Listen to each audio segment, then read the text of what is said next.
Sitaramanji, understanding the importance of this specific Udan scheme, because like I told, it is only for 10 years. So we were on the verge of completion of the Udan scheme, but she has made the provision that Udan is going to be expanded for 10 more years. This is a great thing for our civil aviation as we are trying to grow more and more in the next few years.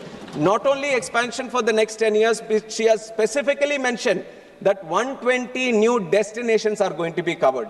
That is the strength that civil aviation has in this country. 120 new destinations. How many we have today? 164 airports. 164 is a vast network.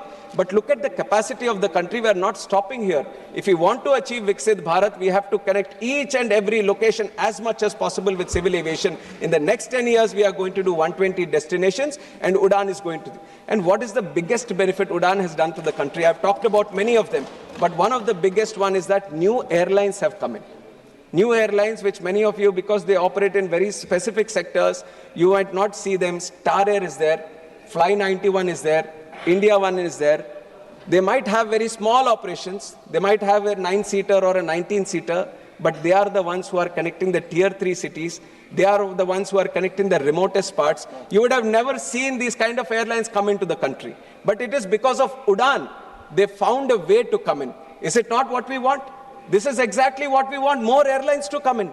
More competition to be there in the country. And Udan is specifically looking into that. Now in the last 10 years, if we can see so much success in Udan, with modifications on the Udan, which is going to facilitate for more people to come in, more competition to be there, more routes being established and more connectivity being established. Imagine the kind of growth we can see with the new expanded Udan in the next 10 years. Definitely I see the vision that there are going to be more and more airlines coming in the future. I can assure the House that there will be more and more airlines with the Udan scheme also, that it's going to come. I've talked about the tier 2 city connections and tier 3 city connections through Udan, madam, and that we are going to expand. And also in this last 18 months of me being the minister, we have given NOC to 3 new airlines also. And 2 new airlines have also applied for NOC. So this is a continuous activity. We are engaging with the stakeholders. We are engaging with the market. We are creating that aspiration that if you want to be in this sector, this is the time that you want to start a new airline, because the demand is continuously growing. This is the approach of the government also, that we need more airlines. And not only this, I would also like the people here to understand the real bottleneck here. Airports we are creating. Airlines, we have the Udan scheme where we are encouraging, we are giving the viability and all that. Availability of the aircrafts is the serious issue that we all need to understand. There are only certain players across the world who are making these aircrafts. If I have a lot of money to buy aircrafts, if I go sit today that I'm going to start an airline today, I have the unlimited amount of money for me and I want to buy 100 or 200 aircrafts. I can't have this 100, 200 aircrafts right here, right now, today. Because the manufacturing at which it is going comes at a pace. Every month, there are certain factories that they have, there are certain assembly lines that they have. They can only, the throughput of these shops are only that much. And they are not only supplying for India, they are supplying for across the world. There is a huge demand in Gulf. There is a huge demand in Asia Pacific region, and everyone is having to wait for this. India is also waiting. How many orders do we have? 1,700 orders. 1,700 orders pending with Airbus, pending with Boeing, pending with other players.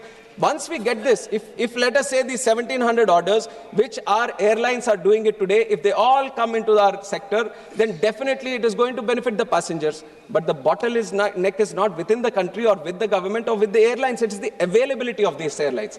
We have recognized that. And that is exactly why this government has taken a stance that we are not going to only wait for these aircrafts to be built across. We are going to create a program where the aircrafts can be built in the country. We should have a made in India aircraft also. And that is the vision with which this government is moving. There is a Russian Sukhoi SJ-100, which is a regional aircraft. We are talking with them. HAL is engaging with them. They have gone into MOU. They are going to get the technology here so we can build the plane here.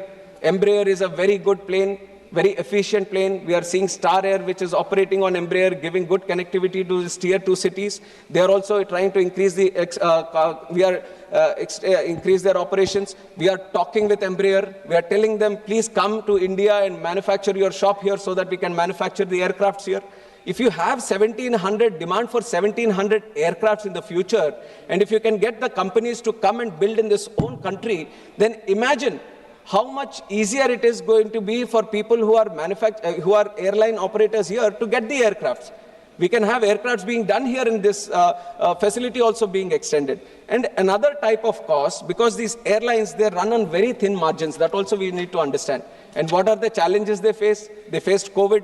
COVID was a time nobody was traveling, but they were there surviving. They were there paying salaries to their people. They've all gone through it, even though there was no single flight operating in certain days because of the lockdown. That is